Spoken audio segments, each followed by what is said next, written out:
The first question is, how soon should a hospital begin planning for the October 1st, 2014 ICD-10 transition date? Immediately. And Gary, I'll let you expand on it. I know you have a lot to say about that.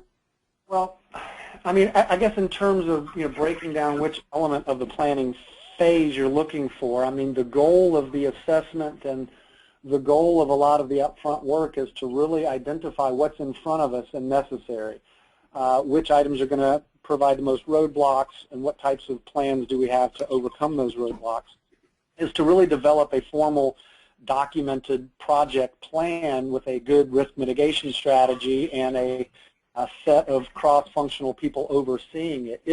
If that's a matter of when do we have that plan with milestones and deadlines created, Medicare, according to their implementation checklist that they publish, says that should be happening right around now, the carrying out of that plan. Now, depending upon if you are a smaller organization, possibly with fewer systems than your large facilities, you probably have a little bit more time, and I'm going to say a couple months here. But I think the items that Linda pointed out in terms of 4 to 6 months to conduct certain pieces of an assessment, if you look forward 4, 5, 6 months, that's going to get you to around June of next year.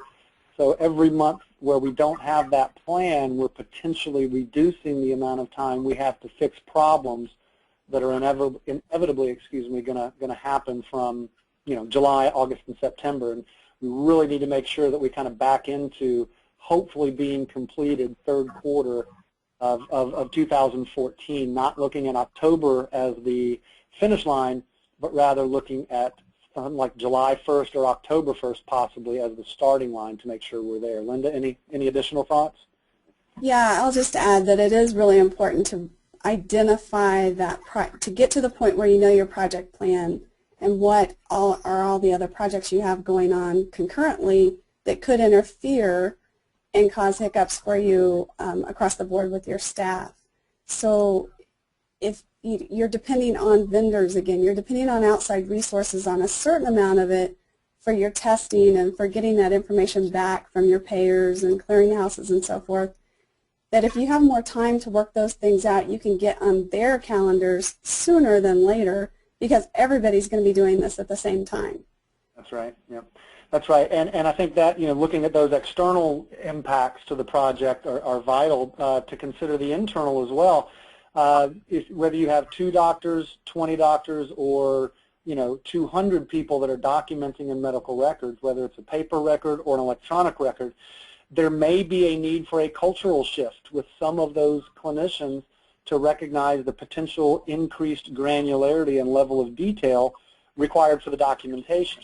So what we need to do is make sure we're also looking at internal changes that maybe need to take place, and it's not as easy as instituting the industry phrase clinical documentation improvement. As a matter of fact, I think the phrase clinical documentation improvement gives a provider a kind of a negative impression that they have to do something better.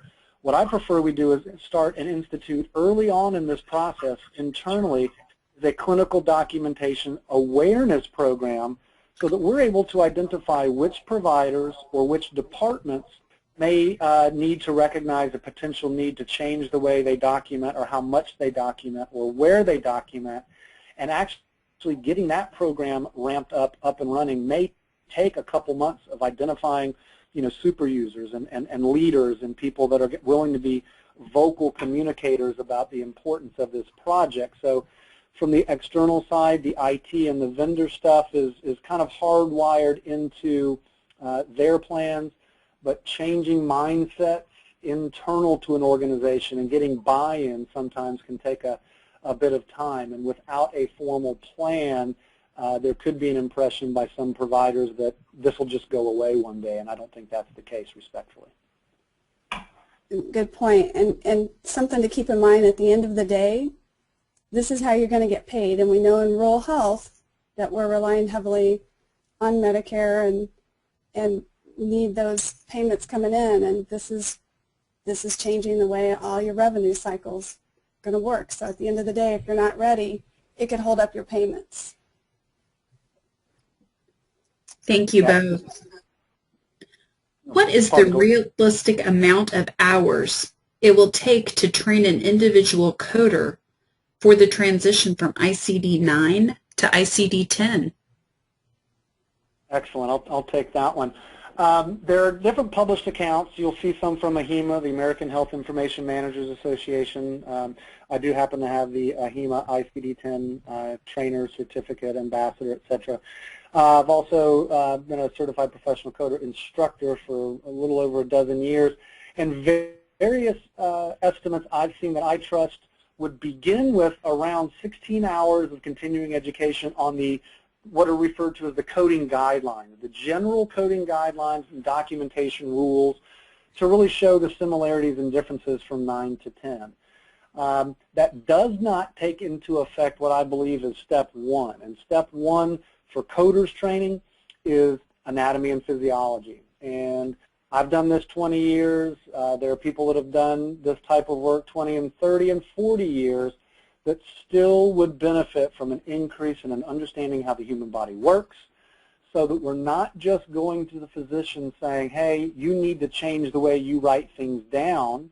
For example, decubitus ulcers for ICD-10 bed sores are going to require documentation of the stage of the pressure ulcer.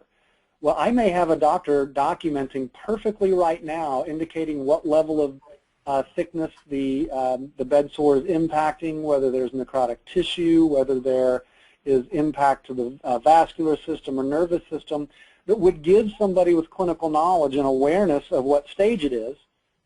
But what I don't want to do is have somebody go to a doctor and say, you need to now write down that's a stage 3 pressure ulcer, when in fact we can bridge the gap, the cultural gap that exists between those who document and those who use the documentation by beginning with anatomy and terminology training, so that the coder and biller is given more knowledge of what the doctor is writing down, as opposed to the harder thing, which is telling a doctor to write things down differently.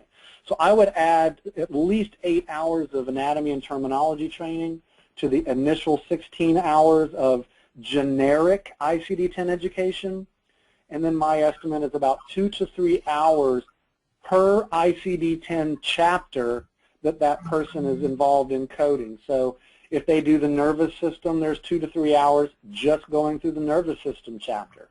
But of course, they're going to have to go to musculoskeletal as well. There are 4 chapters at the end of the ICD-10 that I think everybody needs to review, regardless of specialty. So you're getting to where a blended approach, I believe, is better, utilizing e-learning, considering geographically disparate audiences that need information on demand. So you're up into the up into the 30+ hours, and all of that, if I may, is just coding training. I mean, coding distinguished from billing, and I'll finish up here. But coding, again, please remember, is just the translation of the medical documentation to the codes, be it procedural codes or diagnostic codes. We are still awaiting information from Medicare, from our individual payers, on how we turn those codes into compliant bills. There's a difference in coding and billing. So everything I was talking about was from coding. We're still awaiting billing guidance, where we need to be able to budget time, money, and energy into understanding how to turn documentation into compliant bills. So to me, that's why we don't, I don't want to have this be something that happens 2 to 3 months in advance of October, but something that started yesterday and builds on a foundation, is tailored towards their specific role, and bridges the gap between those who document and those who use the documentation. Thank you.